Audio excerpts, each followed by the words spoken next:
Hey guys, Chris here. In this video, we are doing the Motorway range test in the Audi Q4 E-Tron 50 Quattro. Today we're going to find out just how far this car can go on the motorway at motorway speeds of around 110 kilometers an hour or 70 miles per hour on a full charge of battery. And then at the very end of the video, we're going to put this car into a chart to see how it actually compares to the competition. Will it do well or will it do bad? That's what we're going to find out in today's video. We're also going to find out how close it actually gets to its WLTP rated range of 462 kilometers. And today's conditions aren't actually bad considering that we're almost in December.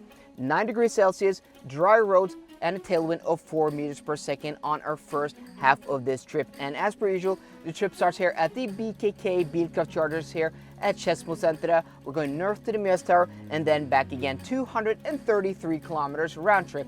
And also, per usual, this video is sponsored by BKK Bilkraft, one of the largest providers of DC fast charging here in Norway. So thank you so much, BKK Bilkraft, for sponsoring this video. They have an awesome app that not only gives you the charging speed, the charging cost in real time, but also a charging curve. It's pretty awesome. So if you want to support the channel, there will be a link down below in description to both Android and Apple. So go ahead, download the app, check them out, and find out where your closest BKK Bilkraft charger is if you live here in Norway. So guys, we're at 98% state of charge here. We're gonna go to 100, disconnect, and then be on our way, and I'll see you guys on the road.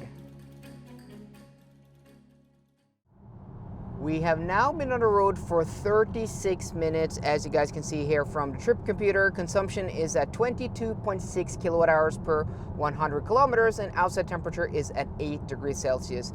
Conditions are pretty nice. I mean, the road is a little bit damp, but mostly dry. I don't think this damp road surface means too much for today's consumption. And also, when we passed the windsock at Minnesundbrua, it was completely dead. But here along the Mjøsa, you can see that it's not too calm, but it's not too bad either. So 4 meters per second, headwind in or tailwind in this direction seems to be pretty spot on. So it's going to be interesting to see what the consumption will rise to when we turn around and head back. And also guys, road noise is quite nicely suppressed in this Q4 e-tron. This is on Nokian Hakkapeliitta R3 studless winter tires.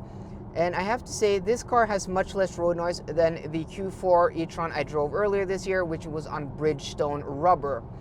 In my experience, Bridgestone are more noisy than the other premium brands. And I said that also in the videos I made on that car. And yeah, this car is much quieter than that car. This also has the double glazed windows, which should suppress, wind noise much more. But other than that, this is a quiet and comfortable car to travel in. The auto steer here in Audi is really nice. You can see from the icon down there in the right corner, it works very nice, and it has pressure sensors. So instead of, tugging the steering wheel like in most other cars, you just wrap your hand around the steering wheel and it senses you holding the steering wheel. So it's actually much more comfortable to use and intuitive to use than a lot of the auto steer systems out there on other EVs. I just prefer this to a lot of systems out there. But okay guys, we're going to continue on here, and then I'll catch up with you when we get to a turnaround point at Mjøs Tower to see what the consumption is and what battery percentage we are down to. We're now at 79%, so yeah, we're gonna have plenty enough juice to get back to our starting point, so that's not gonna be an issue, but it will be interesting to see how much battery we have when we get to our turnaround point.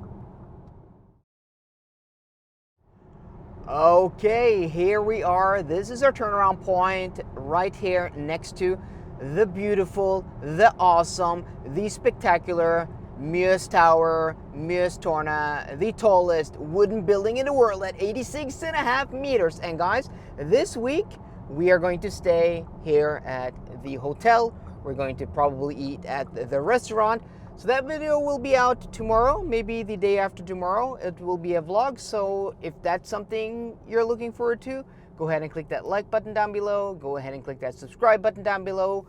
And also sound that notification bell if you don't want to miss out on that, because that is the 30,000 subscriber special. I'll also be doing the giveaway of the Zaptec Go Home charger in that video. So if you don't want to miss out on any of those things, yeah, you got to watch that video. But okay, guys, we are here at our turnaround point. We are currently at 64% state of charge, 64%.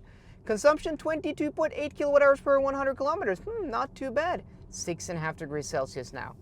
Okay, that consumption is not too bad. But okay, we're going to see what that will rise to once we start moving, back towards Oslo. And guys, oh, I'm so excited to be staying here. So that will be tomorrow's video or the video after that. But I hope they've given me a room with a view. But I guess everything here has a view. But okay, guys, we're going to continue on now back towards Oslo. And I'll catch up with you when we get back to our endpoint.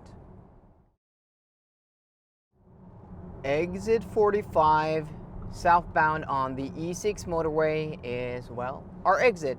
Here we are back at our starting point, and look at this, guys. It's getting really dark now.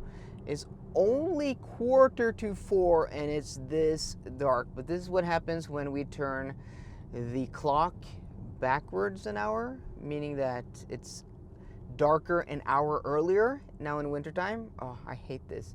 I hope we stop this soon. I think other countries in Europe have abandoned this, wintertime saving lights or whatever. I don't know what it's even called. But okay, guys, we're going to stop the timer. 2 hours and 5 minutes, spot on for where we want to be.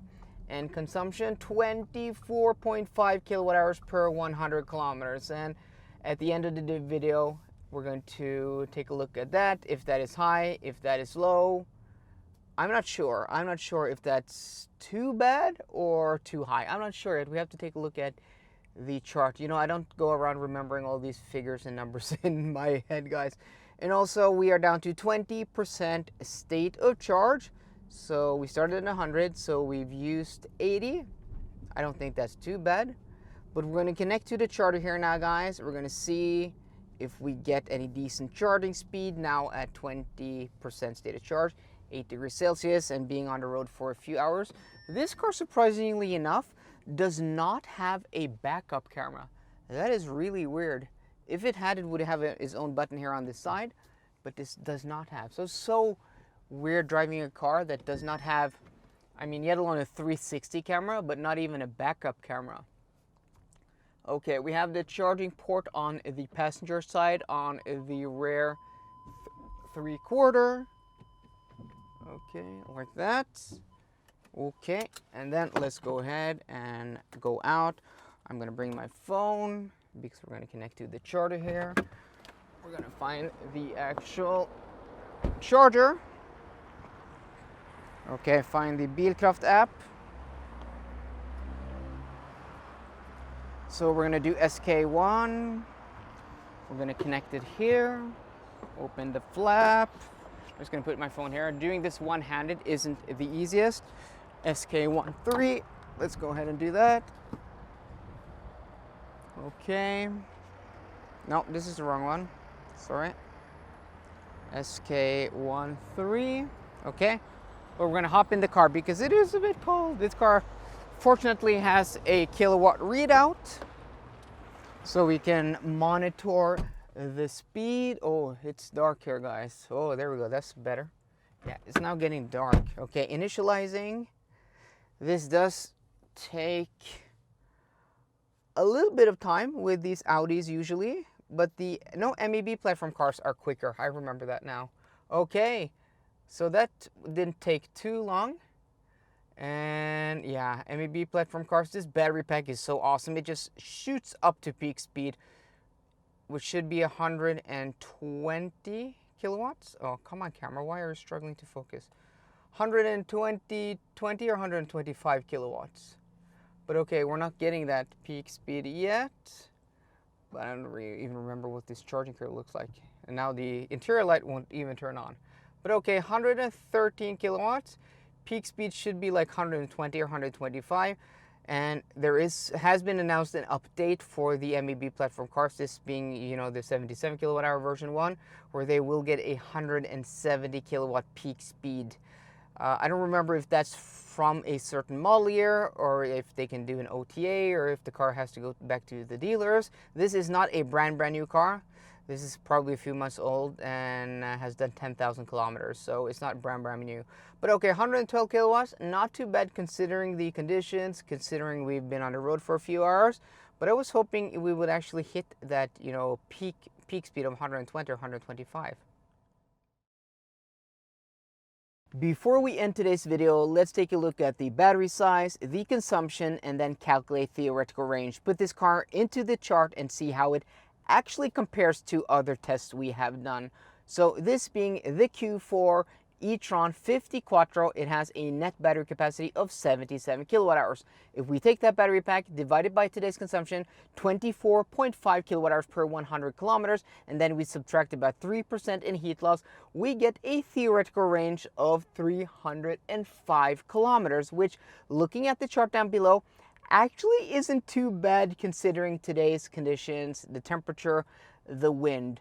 And look at the actual percentage of WLTP, guys, 66%. So even though that consumption may sound a bit high, considering the percentage of WLTP in real world range, it's not too bad. It's not too bad. You know, if we look at it compared to the Tesla Model Y long range, it doesn't look impressive. I mean, consumption is high, and also the range isn't as good as the Tesla Model Y, but also that test was done in warmer temperatures. But if we compare to the Hyundai Ioniq 5, yeah, this thing is not bad, and again showcases why I'm disappointed about the Hyundai Ioniq 5's performance in this test. So this is not bad. This is quite a usable EV in the real world, and getting more than 300 kilometers of real world range on the motorway at proper motorway speeds in these temperatures,